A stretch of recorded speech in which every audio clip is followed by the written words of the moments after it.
And I'm slightly concerned that plea is that we're for joining us today for this important session on empowering small and medium-sized businesses, which are the backbone of the UK economy.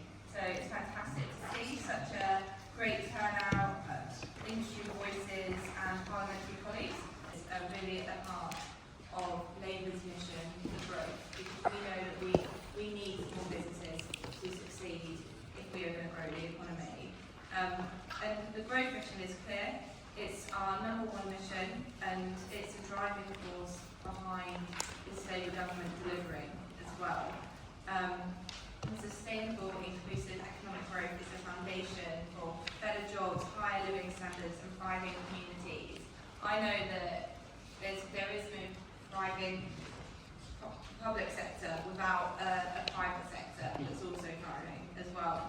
And it's SMEs that are the machine that are going to drive that growth. The ambition, innovation and the resilience are what power our economy. And SMEs have, I don't have to tell you, had to be pretty resilient over the last few years. But our future success depends on unlocking the potential of SMEs. So my name is Rosie Whiting. I'm a Member of Parliament for the Kettering constituency, which is about a 45-minute train from London, probably the most southern part of the East Midlands. It's where I was born and raised. I also sit on the Business and Trade Select Committee, quite often in this room, and I'm not the chair of the committee, so it's quite weird sitting in this seat. Yes, so I've also sit on the Business and Trade Committee, which I'm slightly biased, but it feels really important committee, especially at the moment with what we've seen in recent weeks with things like tariffs and steel. So pretty important role there. And then I also, before coming into Parliament, and despite my age, there wasn't before, I worked in the fashion industry. I'm told, I don't know for a fact, but I'm told that I am the first MP that's worked in the fashion industry that's come into Parliament. And I feel very proud to have come from the fashion industry, because actually what I learned from there is, even though people look at the fashion industry and they see it as a nice to have, but it really is a massive part of our economy.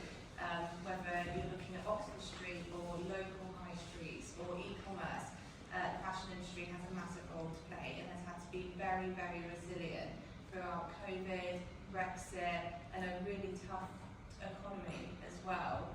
So I'm proud to come from the industry and to use that experience in Parliament as well. And I'm chair of the APPG for ethics and sustainability in fashion. So before we get into the discussion, I want to take a moment to thank our panel for coming here today as well. And in a minute I'll let them introduce themselves. But today's session has 4 key objectives. First, to highlight the policy solutions that will genuinely empower SMEs to thrive. And second, to tackle some of the most pressing challenges SMEs face. And this from VAT, business rates, and increasing tourism in the UK as well. And third, to create a space for real dialogue here between MPs, business owners, industry leaders. As a Member of Parliament, I think it's so important that we continue to listen to the people that are day in, day out in their industries, working to grow the economy. And we know that SMEs make up 99% of UK businesses, employ nearly 2/3 of the private sector workforce, and generate more than half of private sector turnover, but don't always have the same access to government officials as the big companies, and that is why collectively as a voice, when you do come together, it's really, really important. And too often small businesses face persistent and structural barriers, whether that's with late payments, skill shortages, or the challenges of accessing finance, especially scale-up finance. So today we're going to talk about some of those issues, explore practical and ambitious policies to overcome them. And I think that within the SME community, there's a huge appetite for action, because we know that when small businesses succeed, Britain is going to succeed, and importantly, this government is going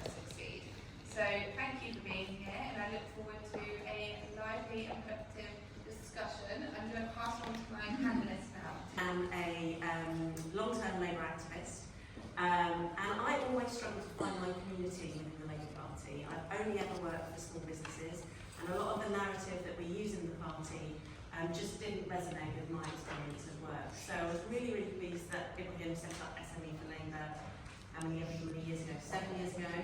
And have really helped to support him to make sure that we have a really healthy debate and representation of SMEs within the party. Very proud to have been elected a few months ago as the new chair of Labour Business. So a few Labour Party words being thrown at you now. That's a socialist society, which means that we make up a formal part of the Labour Party. So we have delegates conference, we have constitution, there's lots of bureaucracy. We get to write motions and submit those. And my kind of mission in taking on that role is to make sure that business, and particularly small business, has a really important, much louder voice inside the party. And I know that we're talking a lot today about policy of the government, but we must also remember that SME for Labour and Labour Business are about making sure that starts within the party, that the party has really good insight into what is happening out there for small businesses. And lastly, I set up my own business just after COVID, so 4 years in now, and we've just employed our 10th member of staff. So I've really been on that journey as well as a female founder. I'll come back hopefully to some of the challenges that women in particular face in setting up their own businesses. And if I can just do 2 stats just to make sure I get them in. First of all, only 20% of businesses are female-led, so there's a huge challenge there. And secondly, only 5%, or I think it's just over 5% of funding from angel investors, private equity and venture capital goes into female-led businesses. So they're hugely underrepresented in terms of access to finance. So that's a little bit of an introduction. I use the word resilience, which is something anyone that owns a business or is involved in SMEs, is well versed in. My last exercise of resilience is right now, but I was on the panel entitled "In the Room." I thought I was going to sit in here. So this is slightly ad-libbed. So I hope that actually that's a great representation of what it's like to run a business, because one day you're speaking in Parliament, the next day you're changing the toilet paper and stationery. So that's such as the life of a small business person. A couple of things that I'd like to highlight. I think first of all, it's really helpful that you've acknowledged that the voice of SME for Labour and small businesses is relevant into the party, not just into the government. I think one of the challenges that I see sometimes is we have a fantastic parliamentary Labour Party, much bigger than it was a year ago. People like Rosie from a background in fashion, which I didn't know that the first time with a fashion background, but actually Bill knows this, he's well versed in engaging with business, but lots of parliamentary colleagues don't come from a startup background at the very least. If they've worked in the private sector, that's a bonus. But in terms of actually having run a business, maybe even failed in business, which is something we shouldn't actually be scared of either. Something we'll talk about later. I think it's really important we get that SME voice into the party as we evolve policies towards the next election. And it's not just about national government, there's lots of policies we're talking about relevant to local government as well, where often SMEs interact with the government and the party. A couple of angles that I'd like to touch on now, maybe later. The first is, of course, business rates and VAT. Lots of businesses struggle around the VAT threshold at £8,000. So over that can be a big burden for many small businesses who may or may not employ people, and not less than many SMEs are employers. And also business rates. I think the government has committed to business rate review, but you only have to walk down any high street in any town and city to see there's a huge disparity between what they call clicks and bricks. It's very hard to have a physical business in this country. It's very easy to have an online one, and that's something that we should be talking more about. Lots of those small units that are being left by national retailers could be filled in the right context and the right level of support by SMEs. An issue not as close to my heart, thankfully, as it is to many, but it's late payments. It's a real struggle for many businesses, both in terms of actual late payments. 43% of invoices are paid late, and that's late on the terms that are agreed. And the other aspect of late payment is those businesses, big businesses, which enforce very, very long payment terms in SMEs, up to in 90 days in some cases. And in SMEs in particular, cash is king. If you do some work, you shouldn't be waiting 90 days to be paid for it. I think as well, one area that I do a lot of work in is around upskilling, particularly around AI and the fourth industrial revolution. if you're in a major corporate, people get excited. We've got full-time employees who spend all their time working about how they can make the business more efficient, how they can upskill their workforce. As this report identifies, and certainly I've seen, and you mentioned AI for lots of SMEs, and you get a look of horror in people's eyes. One, what does it mean for me? Two, how do I access support in order to be part of that productivity uplift that we're all supposed to celebrate, that Prime Minister talks about quite a lot, and more importantly, who's going to pay for it? So I think having that representative government policy access to skills, but particularly around AI, I think is very, very important. Connected to that, it's boring for some, but still, I was next to the other day with a Labour MP there, and the complaint's still about poor broadband that was stopping businesses thrive. So we've still got an issue around our physical infrastructure as well. And then finally, final remarks on access to finance. In this country, we're not great generally access to finance, but for SMEs in particular. Those are minority-owned, female-owned, basically non-white, straight man-owned. It's even harder to get angel investment and startup investment, but even standard banking terms are more difficult. They have been for a long time since the financial crisis. Anyone that owns a small business and sees all the adverts about borrowing relatively modest amounts to grow is then shocked that now every single page bank asks for personal guarantees in order to access finance, which is something that's not really talked about, I think, enough. Actually, it's much, much harder to take risks, calculated risks with an SME these days than it was definitely before the financial crisis, and something I think rightly would put people off. So we're not encouraging people to take calculated risks for access to finance, but fundamentally, actually what all business needs, small and large, is predictability, and it needs stability. And so being part of the latest growth mission is important, because actually having seen the relative stability we've had in the last year is helpful to make a part of this good point. Anyone who was borrowing, employing over this trust period saw the cost of borrowing soar. It wasn't just households, business people as well, knows the pain it was caused. So I think we're all invested in this growth mission because it has to work. I think finally this report, if you haven't read it, I think it's on the link, the physical copies here is great. Luckily I have read it, which just shows if you've been tested, then make sure you've done your homework. Are going to get caught up in business rates reform because they're going to look at them as one big business. Security select committee, which gets what I share. I will talk a bit about energy as a result, but I was just reflecting that 30 years ago this weekend I was first elected to public office as a local council. 15 years ago this weekend I was first elected to this place. And in that second batch of 15 years, I was at events like this, I spoke at the chamber, I did an awful lot of advocating for business and for business to be a partner, for government to be a partner of business and the benefits it would bring to our economy. And for 14 plus years of that 15, we got absolutely nowhere, including in the legislation which set up the Small Business Commissioner, which was completely underpowered. I don't mean any disrespect to Liz Berkshire or who was holder of the role, but they don't have the power or authority to take the actions needed to address the scope of location you were mentioning, Kevin. And as some of you will know, I am a very strong believer in having a small business administration similar to what we have had in the United States for getting on for 80 years now. It used to have bipartisan, or whether that's true anymore, who knows, frankly, who knows about anything very much of what is going to go on in the United States. That is another SME for Labour event. It's taking place at 9 o'clock, I think. But I do admire the way it has operated over that 80 years, the way it has advocated for small businesses to be at the heart of the success of the United States economy. That's a mission.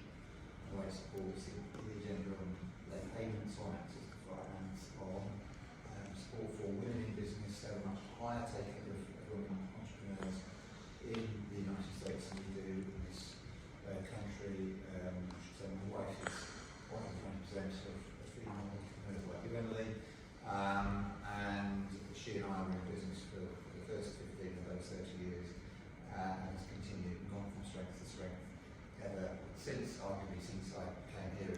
For anybody else spots the logic. But we can add to the challenges, we can add, you mentioned business rates before. before, it is an enormous challenge, and I desperately hope that Labour government is able to reform business rates working with the business community as the manifesto promised, because it is a very serious drag on business activity, on high street, in our communities, but indeed more widely compared to the way the online giants operate, in particular, and to the degree out of town warehouses. And another area where in America they're very successful is procurement. And again, the SBA leads on directing procurement to small businesses, not through large intermediaries who take most of the margin. And the government has made commitments on public procurement reform through the National Procurement Policy Statement that we announced in February, and I am optimistic that we are finally going to make progress. They've identified the right problems, that the system is slow, it's complex, and critically that we experience SMEs from the £400 billion available in public procurement, and just in what even a fraction of that money could do to realise our SMEs and our businesses in the UK, what a difference it would make in the community, what a difference it would make in rebalancing the economy, because as you said, Rosie, in your opening remarks, where the innovation comes from, where the local growth comes from, where the support for local communities comes from. And I've been looking at this with my energy committee. There are some opportunities in energy and related sectors for smaller firms, whether it's through community projects or through parts of the supply chain in the government's Clean Power 2030 plan, which alongside the growth mission are absolutely fundamental to our successes, not just as a government but for the country. So I am optimistic and I can see real potential benefits. But the flip side of the energy agenda for small businesses is very many don't know what is required of them for the decarbonisation agenda. Very many of them don't know what is available, what the opportunities are, how they can save money on their energy bills. Act in the next few months, then I think we may have missed the opportunity. So I really do believe that in terms of MPs, they have to try and keep the pressure on to make sure that issue doesn't slip. Because if there was one issue that virtually applies to every small business that has to do business-to-business transactions, it's that one. We say 46% of invoices are late. Virtually 80% of small businesses have had problems getting paid at one time or another. On finance, the biggest problem is that since before the crisis, before the financial crisis, we have seen a massive slump in the availability of finance to small businesses. It has dropped in real terms by 90 billion pounds in that period, since just before the financial crisis. Now the introduction of challenger banks has done something to address that, but there's still a massive gap.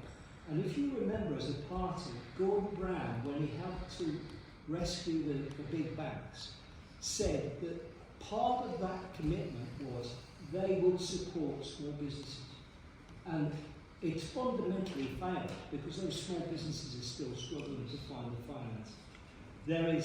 There are a couple of things that can be done. I mean, essentially, personal guarantees that we mentioned are being used from the research we've done. 80% of all loans, banks are asking for personal guarantees. And it has a dramatic chilling effect on people's ability and willingness to invest in their businesses. Now that means that the only way we can address that is either by saying, look, you're essentially converting a commercial loan into a personal loan. If I went and asked for a personal loan from my bank, I would be covered by consumer duty. By putting a personal guarantee, they're dodging that responsibility, and I think we should make them take that responsibility. The final thing is, the growth guarantee scheme, which has been a massive success, is far too small. You mentioned the Small Business Administration in the States. It is 4 times bigger in the States. The equivalent, even allowing for GDP, is 4 times bigger. So we can address that immediately. Finally, on the thing that is probably the spikiest issue for labour and small business, it's the Employment Rights Bill. I think you've got to recognise that most small businesses have an informal recruitment process. They haven't got HR systems, they haven't got formal interview processes. They recruit people in a very informal way. The plus side of that is lots of communities find that people that would have been furthest away from the workforce get jobs under those circumstances. They end up working for small businesses. When I talk to small businesses now about the plans under the Employment Rights Bill, they're saying it is frightening. They are scared about getting dragged into a legal process that they feel will stop them recruiting. They won't take those chances on people now. They just simply won't take them because the risks are tens of thousands of pounds and years in employment tribunals if they get it wrong. So we have to acknowledge that dealing with the public sector or large businesses is completely different to dealing with small businesses, and we need to acknowledge that in the plans for the Employment Rights Bill. It's already been done before. So there is an opportunity within that new framework to do things differently, but it's a question of just making change happen. I think this is going to become a bigger topic in this Parliament as well, because we have to look at the resilience of our supply chains, especially within public procurement. And when I think about when I was managing supply chains in the private sector, they were most resilient when they were the most diverse. And in order to have a diverse supply chain, you've got to have SMEs across different areas. And we have an opportunity at the moment to build supply chains that mean that if we need to, we can be self-sufficient. And in order to do that, we're going to have to, like we saw with Ukraine, rely on the SME community. But in order to rely on them, we need to support them with systems that take less time, years, and don't need a whole department to be able